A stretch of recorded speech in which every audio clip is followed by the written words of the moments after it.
So today's question is pretty simple, but I think it's an important one. I was asked a few days ago, what would I do if I was a practicing agent? What would I focus on?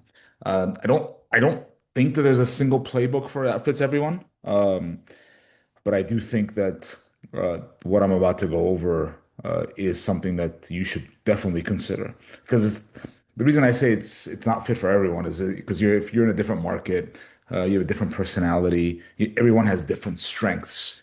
But I do think, and I've said this to you guys over and over again, there are a few non-negotiables, right? I think these are pillars I would build on. I think that I've been pretty vocal about how active you should be in 2026. So number one, and I think I've talked about this quite often over the last few months. I would definitely have a disciplined AI morning routine.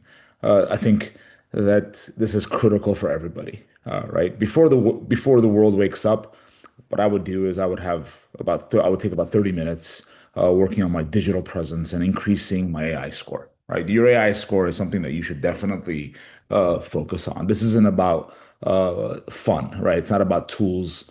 It's about making sure that when someone asks AI who the best agent is in your city, your name shows up. This is your non-negotiable, right? Your website, your reviews, your bios, your content. This is all about consistency.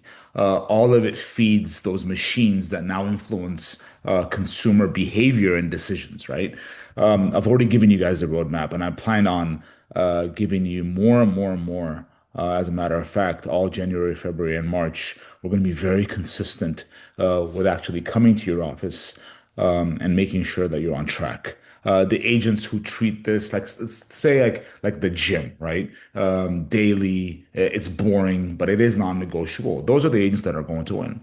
The second, I think, is something that I've been talking about this my entire career. This is something I focused on my entire career, and I coach on this more than I coach on anything else. And that's your professional network. I didn't say networking. I can't stand networking, right? But I am a big believer of my professional network.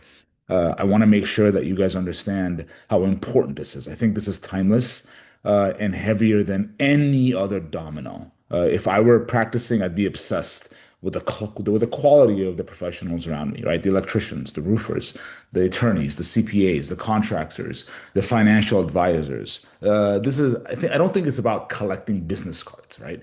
It's not about everybody. It's about building relationships. The stronger your network, the more gravity I think your business has.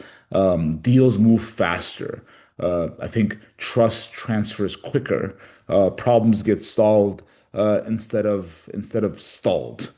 Start out with building your table for 13. I've talked to you guys about this over and over again. Who are the humans that you wouldn't mind breaking bread with on a monthly basis? So definitely your professional network would be my top two. Then not just because AI is just so important right now. Otherwise, it'd be number one. The third thing I would concentrate on is content creation.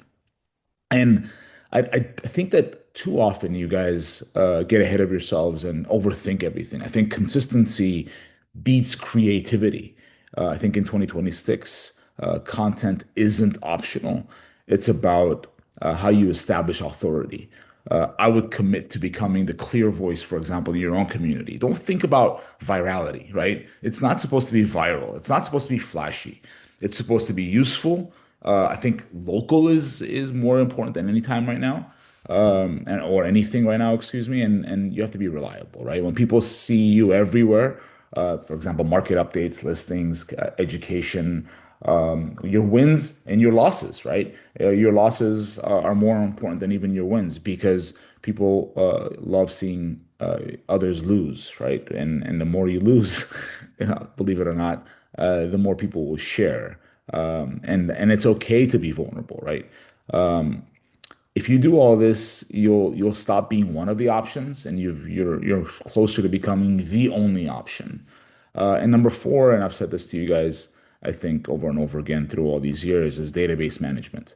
Far too often do you chase new leads and you neglect the leads that you already have or the people that you already have in your own network.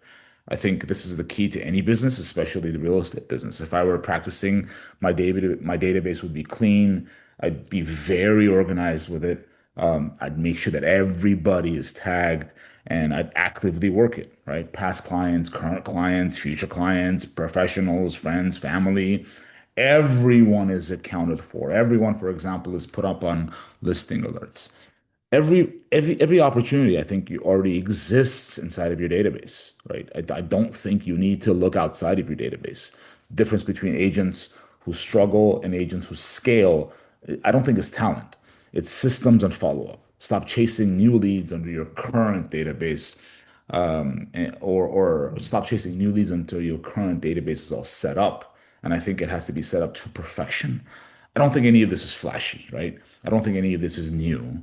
But in 2026, the agents who win will be the ones who execute these basics at a very high level every single day, every single minute without needing motivation, right? This is exactly what I would focus on.